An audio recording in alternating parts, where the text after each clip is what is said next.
Մի խաբնվեք։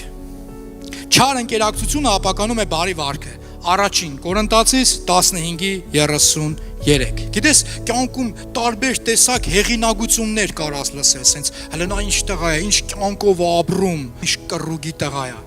Եթե քո կռուգի մեջ Քրիստոս չկա, կռուգդ ոչ մի բան է։ Եթե Քրիստոսի կռուգից չես, կներես, որ սենց եմ ասում, ոչ մի բան ես։ Եթե մենք բոլորս Քրիստոսի կռուգից չենք ու իր խոսքով չենք ապրում, ու իր խոսքը իմ ու քո համար հեղինակություն չի, ուրեմն ոչ մի բան ենք։ Մի խաբնվեք, չարի հետ, մեղքի հետ ընկերակցությունը ապականում է բարի վարք։ Ես ինչը որ ասում եմ, ես ինքս իմ համար ստանում եմ, հասկանում եմ ինչի մասին է, ու ես վստահ եմ, որ այս խոսքը դու լսում ես Աստված քո հետ, հենց այնտեղ որտեղ որ քո համար դա չար ընկերակցությունը, դու հենց ինքդ հիմա հասկանում ես, թե Աստված ինչ է քեզ ուզում ասի,